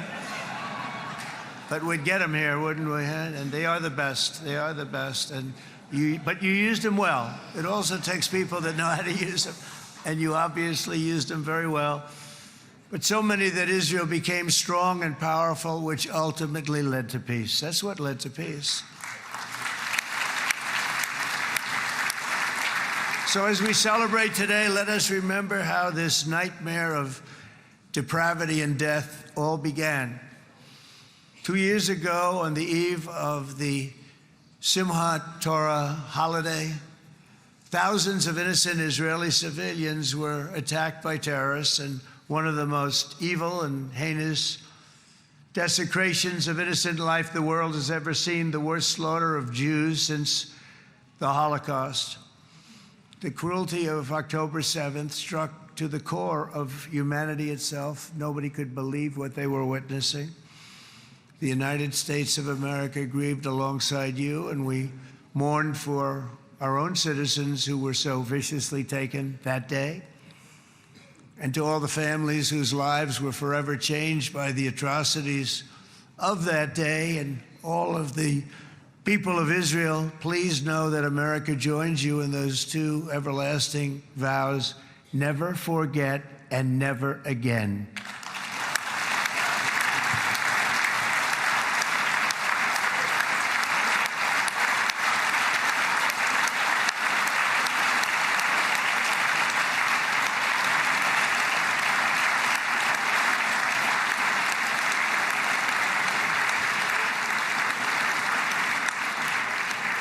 From October 7th until this week, Israel has been a nation at war, enduring burdens that only a proud and faithful people could withstand. It was a very tough period of time. For so many families across this land, it has been years since you've known a single day of true peace. But now at last, not only for Israelis, but also for Palestinians and for many others, the long and painful nightmare is finally over. And as the dust settles, the smoke fades, the debris is removed, and the ashes cleaned from the air, the day that breaks on a region transformed, and a beautiful and much brighter future appears suddenly within your reach. This is now a very exciting time for Israel and for the entire Middle East, because all across the Middle East, the forces of chaos, terror, and ruin that have plagued the region for decades now stand weakened, isolated, and totally defeated. A new coalition of proud and responsible nations is emerging, and because of us, the enemies of all civilization are in retreat. Thanks to the bravery and incredible skill of the Israeli Defense Forces and Operation Rising Lion,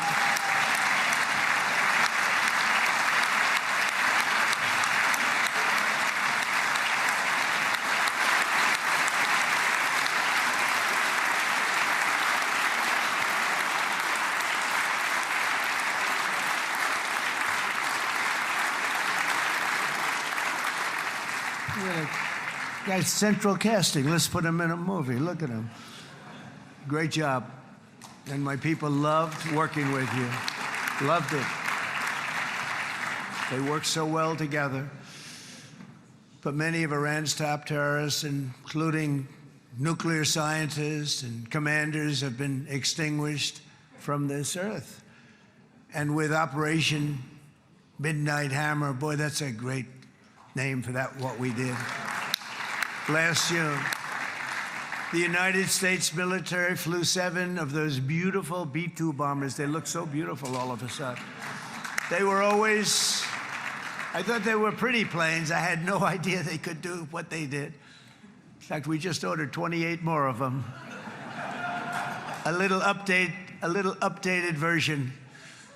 We ordered a whole pile of them. And almost 100 other planes went with them, including fighter jets. And we had 52 tankers, big, beautiful, brand new tankers that were loading them up 4 or 5 times. They've traveled 37 hours back and forth, think of that. But we had tankers all over the sky for all the other planes. We had the F-22s, the F-35s, F-16s. We had a hell of a lot of planes.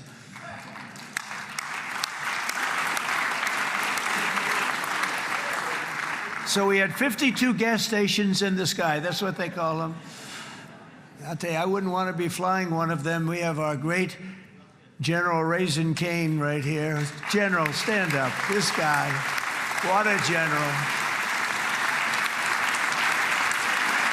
Thank you.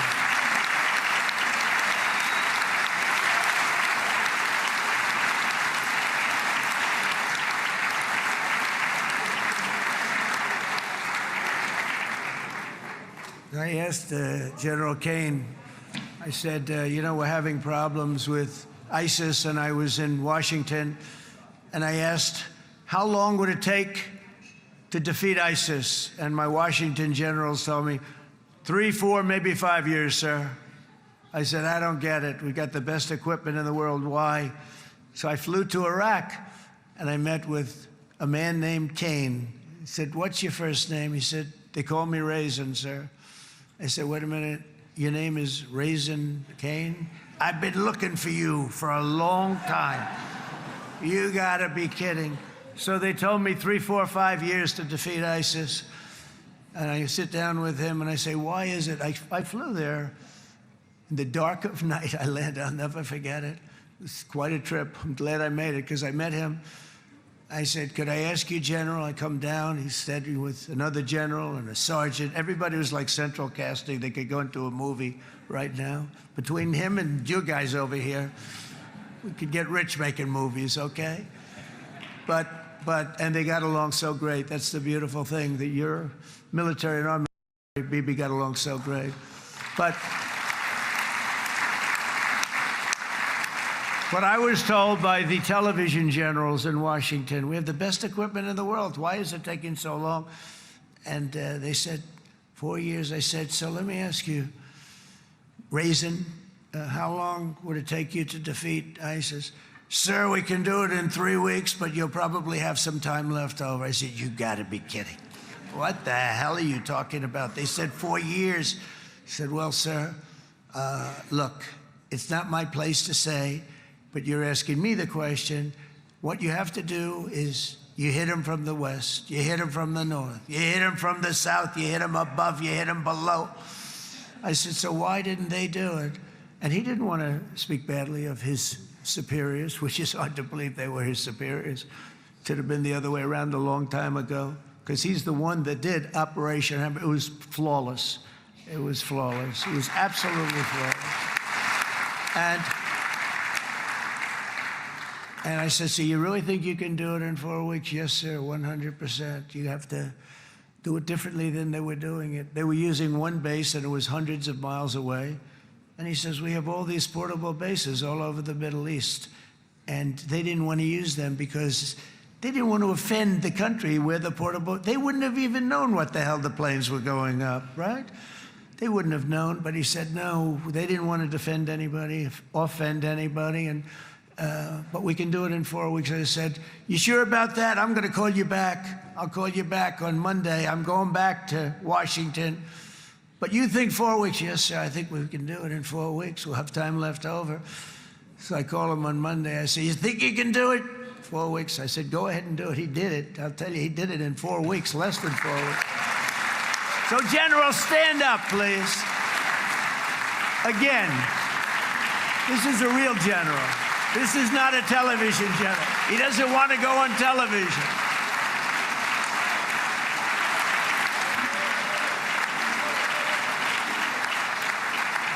He doesn't want to go on television. I said the other guys love being on television.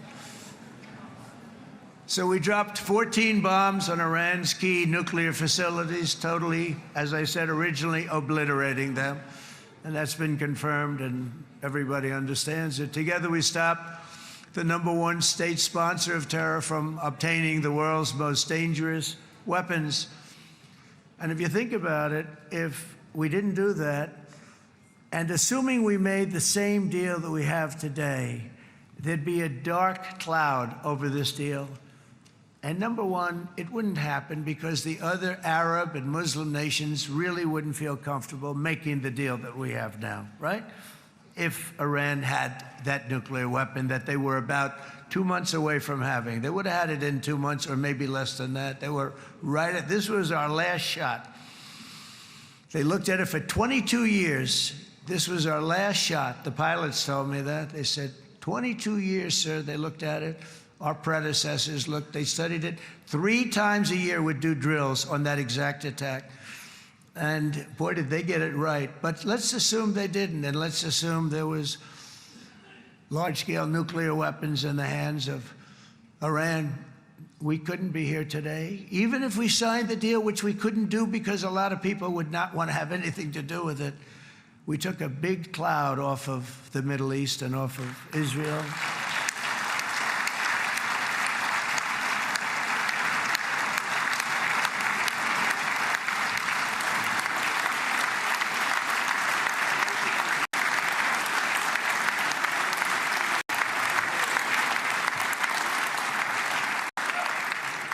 And it was my honor to help. But isn't it true, though, that can you imagine the same, let's assume, Bibi, the same documents, we had everything the same, but you had somebody out there that was, in the opinion of everybody, all-powerful in the Middle East. They took a big hit, didn't they? Didn't they take a big hit? Boy, oh boy. They got hit from one side, from the other. And you know, it would be great if we could make a peace deal with them. And I think that's big. Would you be happy with that? Wouldn't it be nice, I think? Because I think they want to. I think they're tired. Somebody said, sir, they're starting their nuclear program again. I said, let me tell you something. They're not starting anything. They want to survive. The last thing they want to do is start digging holes again in mountains that just got blown up and start. They're not doing it. They want to survive, okay? But I think we have a chance. Steve, you, and I think Jared, come on, I'll call you back for another one. We always bring Jared when we want to get that deal closed. We bring Jared, but Steve, you and Jared and the General and Pete and Marco, you'll get that deal done easy. I think that'll be easy. But first we have to get Russia done. We got to get that one done. If you don't mind, Steve, let's focus on Russia first, all right? We'll get it done. In Lebanon, the dagger of Hezbollah, long aimed at Israel's throat, has been totally shattered. My administration is actively supporting the new president of Lebanon in his mission to permanently disarm Hezbollah's terror brigades. He's doing very well. And build a thriving state at peace with its neighbors. And you're very much in favor of that, I know. And it's good things are happening there, really good things. And with this week's ceasefire, we've achieved the most challenging breakthrough of them all. The most challenging breakthrough maybe ever. I mean, I've never seen anything like it. I've been involved in a lot of success. I have never seen anything like what's going on today all over the world. People are dancing in the streets, not just in Israel. They're dancing in the streets of countries that would have never danced in the street about what's happening today. They're dancing in those streets.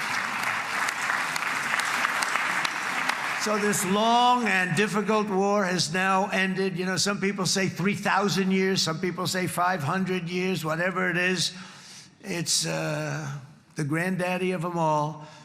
And in an unprecedented achievement, virtually the entire region has endorsed the plan that Gaza will be immediately demilitarized, that Hamas will be disarmed, and Israel's security will no longer be threatened in any way, shape, or form.